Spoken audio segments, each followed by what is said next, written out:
Hi friends, welcome to Hasni kitchen. ఈరోజు హాస్ని కిచెన్లో cream chicken with coconut milk. ఓకేనా.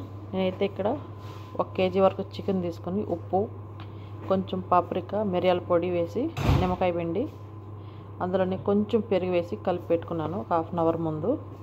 తర్వాత ఇవి వచ్చేసి కోకోనట్ మిల్క్, సాల్ట్, జీలకర్ర పొడి, ధనియాల పొడి, పసుపు, ఇది వచ్చేసి మిరియాల పొడి, పాప్రికా, ఇక్కడ వచ్చేసి ప్యూర్ గీ, కుకింగ్ క్రీమ్, జీలకర్ర, అల్లం వెల్లుల్లి పేస్ట్, ఇది వచ్చేసి అల్లం వెల్లుల్లి పేస్ట్, ఇది వచ్చేసి మ్యాగీ క్యూబ్. కొంచెం జీలకర్ర ఎక్కువ ఏం అవసరం లేదు, మనం ఆల్రెడీ జీలకర్ర పౌడర్ యూస్ చేస్తున్నాం కాబట్టి కొంచెం. తర్వాత ఉల్లిపాయలు, టమాటా ముక్కలు. ప్రాసెస్ ఇందులో ఇప్పుడు నేను కొంచెం గీ వేసుకుంటున్నాను. గీతో పాటు కొంచెం కుకింగ్ ఆయిల్ కూడా వేసుకుంటున్నాను. మీకు ఇష్టం లేకపోతే ఓన్లీ కుకింగ్ ఆయిల్తో అయినా చేసుకోవచ్చు, లేదా గీతో అయినా చేసుకోవచ్చు. ఆయిల్ వేడైంది, ఇందులో కొంచెం జీలకర్ర వేడైన తర్వాత ఇందులో మనం ముందుగా కట్ చేసి పెట్టుకున్న ఆనియన్ ముక్కలు కూడా ఇందులో వేసుకోవాలి. ఆనియన్స్ ఇలా బాగా ఫ్రై అయిన తర్వాత ఇప్పుడు ఇందులో అల్లం వెల్లుల్లి పేస్ట్ వేసుకోవాలి. అల్లం వెల్లుల్లి పేస్ట్ తర్వాత ఆనియన్ బాగా ఫ్రై అయిన తర్వాత ఇందులో ఇప్పుడు మనం కట్ చేసి పెట్టుకున్న టమాటా ముక్కలు కూడా వేసుకోవాలి. ఇక్కడ గ్రేవీ అంతా బాగా ఉడికిపోతుంది. ఈలోపు మనకు కావాల్సిన మసాలా పౌడర్లన్నీ సెట్ చేసుకోవాలి. ఇక్కడ మసాలా అన్నీ రెడీ చేసేసాను. ఇందులో ఒక మ్యాగీ క్యూబ్ కూడా ఇందులో వేస్తాను. మ్యాగీ క్యూబ్లో సాల్ట్ ఉంటుంది, సో కొంచెం సాల్ట్ కొంచెం చూసుకొని అడ్జస్ట్ చేసుకోండి. ఎందుకంటే మనం ఆల్రెడీ చికెన్లో కూడా సాల్ట్ అన్నీ వేసి కలిపి పెట్టుకున్నాం కాబట్టి కొంచెం చెక్ చేసుకోండి సాల్ట్.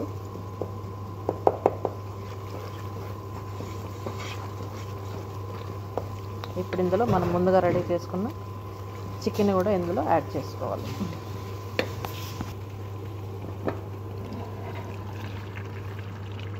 ఇప్పుడు ఇదంతా బాగా ఉడికిపోయింది. ఇప్పుడు ఇందులో మన కుకింగ్ క్రీము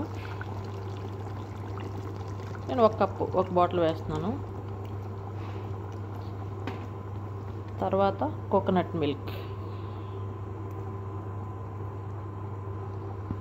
ఇప్పుడు ఇదంతా బాగా కలుపుకోవాలి. కొంచెం టేస్ట్ చూసుకొని ఒకవేళ ఉప్పు తక్కువ ఉంటే కొంచెం వేసుకోండి. ఇది సేమ్ శ్రీలంక వాళ్ళ కర్రీలా ఉంటుంది. కోకోనట్ మిల్క్ కారం ఉండదు, ఎందుకంటే ఇది కోయేటోళ్ళకి చేస్తున్నాను. ఈరోజు మా మేడం వాళ్ళు బయటికి తీసుకెళ్తారు ఫుడ్.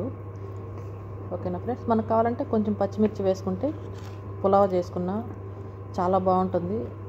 వెజిటేబుల్ బిర్యానీలకైనా కూడా బాగుంటుంది. కొంతమంది వెజిటేబుల్ విత్ చికెన్ తినరు కాబట్టి బగారా రైస్ అలా చేసుకుంటే ఈ కర్రీ చాలా బాగుంటుంది. నేనైతే ఇవాళ మేడం వాళ్ళకి గ్రీన్ రైస్ చేస్తున్నాను, అంటే సిబింత్ రైస్. సో ఈ కర్రీ అందులో కూడా కాంబినేషన్ చాలా బాగుంటుంది. ఓకేనా ఫ్రెండ్స్, తప్పకుండా ట్రై చేయండి. ఇది ఇక్కడికైతే క్లియర్ అయిపోయింది. కొంచెం కొత్తిమీర వేసుకుంటే సరిపోతుంది. ఓకేనా ఫ్రెండ్స్, తప్పకుండా ట్రై చేయండి. ఇప్పుడు ఆ చికెన్లోకి గ్రీన్ రైస్ తయారు చేస్తున్నాము. ప్రాసెస్ ఇదైతే సిబింత్ అంటారు అరబీలో, ఇంగ్లీష్లో డిల్స్ ఏదో అంటారు, నాకు సరిగ్గా ఇంగ్లీష్లో గుర్తులేదు.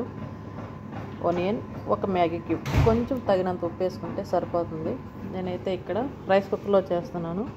ఇదైతే గీ, కొంచెం గీ వేస్తున్నాను.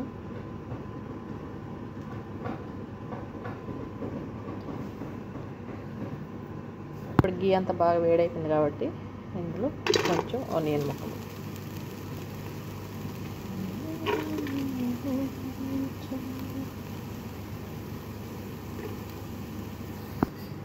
ఆనియన్ బాగా ఫ్రై అయిపోయింది. అందులో కొంచెం అల్లం వెల్లుల్లి పేస్ట్, తర్వాత 1 మ్యాగీ క్యూబ్, మనం ముందుగా కట్ చేసి పెట్టుకున్న